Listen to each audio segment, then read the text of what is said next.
c'est la plomberie et l'installation de chauffage. Des métiers qui sont en pleine évolution, puisqu'à l'heure actuelle, nous avons énormément de demandes dans ces métiers et on fournit très peu de jeunes justement pour subvenir au manque de personnel dans ces métiers-là. C'est un métier qui évolue avec la technologie, avec son temps. Aujourd'hui, on n'est plus sur du cintrage plomb habituel, on commence à travailler tous les nouveaux matériaux. Donc on est passé du plomb maintenant sur des matériaux de synthèse. Donc l'évolution du métier évolue avec le temps. On l'éduque à travers le métier, ce qui est très important, c'est que l'apprentissage fait en sorte à ce que le jeune évolue, tant humainement que professionnellement.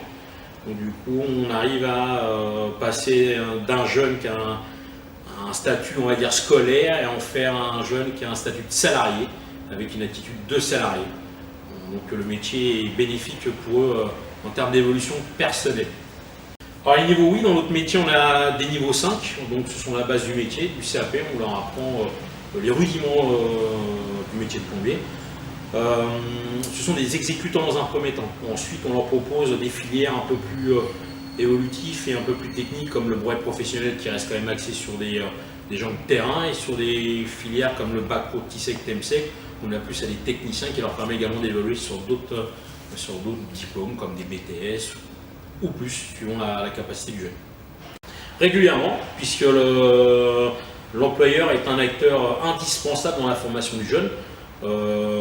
Dès la première année, les jeunes nous prennent contact, voir un petit peu comment ils se sentent dans l'entreprise. Pour un jeune qui arrive dans le monde du travail, c'est des fois très difficile. Donc on prend un petit peu la température, voir un petit peu comment le jeune s'intègre, comment il se comporte en termes de retard, de motivation. Et on le suit régulièrement tout au long de ces 2 ans de formation. Donc on a un contact aussi bien en première année qu'en deuxième année. Et en plus avec l'employeur, on participe activement à sa notation pour l'obtention de son CAP. C'est un métier très intéressant, forte demande, du travail on a pleinement. Maintenant on a aussi des propositions à titre personnel pour des jeunes qui ont envie vraiment d'en découdre. On leur propose des fois des concours comme le meilleur apprenti de France, le MAF, où là on lui demande de mettre en œuvre des pièces qui sont un petit peu hors du commun et sur lesquelles c'est révélateur de pas mal de choses, on va dire. On reflète l'individu face à la difficulté.